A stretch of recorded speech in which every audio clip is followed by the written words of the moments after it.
সুপ্রিয় অষ্টম শ্রেণীর শিক্ষার্থী বন্ধুরা, আজকে আমরা অষ্টম শ্রেণীর ক্ষুদ্র সঞ্চয়ের ভবিষ্যৎ গড়ি এই অধ্যায়টি নিয়ে আজকে আমরা আলোচনা ক্ষুদ্র সঞ্চয়ের ভবিষ্যৎ গড়ি এই অভিজ্ঞতা শিখতে পারবো। অর্থাৎ এখানে আমরা যা যা শিখতে পারবো সেখানে এখানে দেওয়া আছে।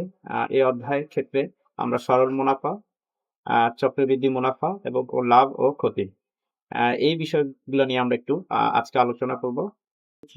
ক্ষুদ্র সঞ্চয়ের মাধ্যমে ভবিষ্যৎ উন্নয়নের জন্য আমাদের শিক্ষার্থীদের স্কুল ব্যাংকিং এ উৎসাহিত করা হয়েছে। স্কুল ব্যাংকিং এর মাধ্যমে শিক্ষার্থীরা ক্ষুদ্র পরিমাণের অর্থ ব্যাংকে জমা রেখে নিয়ম মাফিক মুনাফা পেতে পারে। বিভিন্ন সময়ে সঞ্চয়ের যথাযথ হিসাব রাখা এবং সঞ্চয় বিনিয়োগের মাধ্যমে মুনাফা নির্ণয় করার জন্য গাণিতিক হিসাব জানা গুরুত্বপূর্ণ। এই অধ্যায়ে আমরা সঞ্চয়ের হিসাব রাখা এবং অষ্টম শ্রেণীর শিক্ষার্থীর শান্তা, এখানে একজন শিক্ষার্থীর নাম দেওয়া হচ্ছে শান্তা। তার মা বাবা ও নিকট আত্মীয়ের কাছ থেকে উপহার হিসেবে কিছু টাকা হাতে পায়।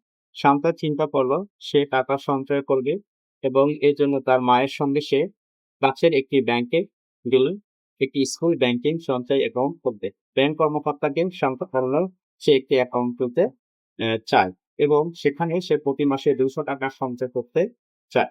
টাকার পরিমাণ হচ্ছে 200 টাকা সঞ্চয় করতে চায়। ব্যাংক কর্মকর্তা জানালো যে হিসাব খুলতে তাকে প্রয়োজনীয় কাগজপত্র এবং প্রারম্ভিক 100 টাকা জমা রাখতে হবে। এখন প্রারম্ভিক 100 টাকা মানে হচ্ছে যে ব্যাংক হিসাব খোলার সময় ব্যাংকে নির্দিষ্ট পরিমাণে একটি অর্থ রাখতে হয়।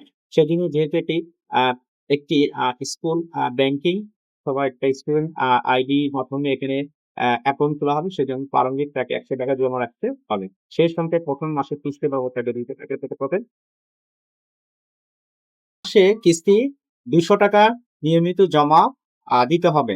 এই জমা টাকার উপর তাকে এই 200 টাকার উপরে 200 টাকার উপরে তাকে 7% 2 মাসে কিস্তি 200 টাকা নিয়মিত জমা দিতে হবে। এই জমা টাকার উপরে ব্যাংক 7% তাকে 7% হারে মুনাফা যোগ হবে। শান্তা ব্যাংকের নিয়ম মেনে একটি সঞ্চয় স্কুল ব্যাংকিং অ্যাকাউন্ট খুলুন। তুমি কি জানো কিস্তি কি? এখানে একটা প্রশ্ন দেওয়া আছে। কিস্তি কি? এখন আমরা এটা আলোচনা করব। 7% হারে সরল মুনাফা কি? এটা দুটি প্রশ্ন। নির্দিষ্ট সময় পর যে জমা দিতে হয় সেটি হলো কিস্তি। তাহলে প্রথম প্রশ্নটা আমরা পেয়ে গেছি। দ্বিতীয় প্রশ্ন হচ্ছে 7% হারে সরল মুনাফা কত? 7% হারে মুনাফা অর্থ হলো 100 টাকা জমা রাখলে 1 বছর পর ব্যাংক তাকে 60 টাকা দিবে। অর্থাৎ 1 বছরে ব্যাংক তাকে দিবে 60 টাকা। পৃষ্ঠা 72 আলোকে আমাদের এখানে কিছু কাজ দেওয়া আছে আমরা দেখতে পাচ্ছি। 1 নম্বর কাজটি হচ্ছে প্রথম মাসে সন্তান মোট জমা কত, দ্বিতীয় মাসে শেষে সন্তান মোট জমা কত হবে এবং তৃতীয় মাসে শেষে সন্তান মোট জমা কত হবে। অর্থাৎ 3টি প্রশ্ন আছে। এখানে তোমার উত্তর এখানে লিখে রাখো। তাহলে আমরা এই কাজটি করব। আমরা দেখতে পাচ্ছি যে প্রথম মাসে সন্তান জমা প্রারম্ভিক হচ্ছে 100 টাকা। অর্থাৎ এই 100 টাকা ব্যাংকে জমা রেখে অ্যাকাউন্ট খোলা হয়েছে এবং প্রথম মাসে কিস্তি বাবদ হচ্ছে 200 টাকা।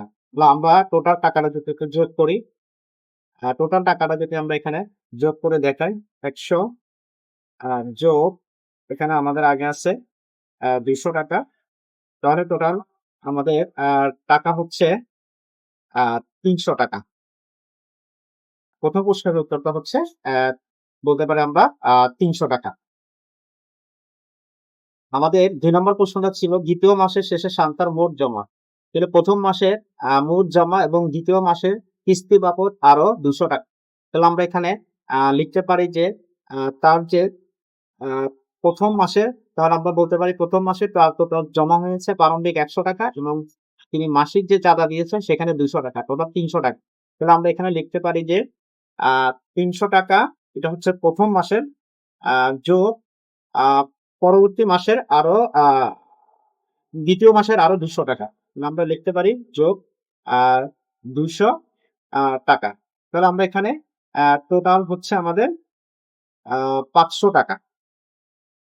টোটাল হচ্ছে আমাদের এখানে 500 টাকা। অর্থাৎ 500 টাকা হচ্ছে তার দ্বিতীয় মাসের জমা হচ্ছে 500 টাকা। তাহলে আমাদের তৃতীয় মাস শেষে সন্তান মোট জমা হবে। এখানে আমাদের দেওয়া আছে দ্বিতীয় মাসের শেষে মোট জমা। তাহলে দ্বিতীয় মাস শেষে তার মোট জমা আমাদের এখানে হচ্ছে ৫০০ টাকা। তা আমরা এখানে লিখতে পারি যে দ্বিতীয় মাস শেষে এখানে লিখতে পারি যে আমরা ৫০০ টাকা যোগ এখানে বলছি যে তৃতীয় মাসের কিস্তি বাবদ আরো ২০০ টাকা। তাহলে টোটাল এখানে আমরা তৃতীয় মাসের অ্যামাউন্টটা লিখতে পারি। তাহলে আমাদের এখানে টোটাল অ্যামাউন্ট হচ্ছে ৭০০ টাকা।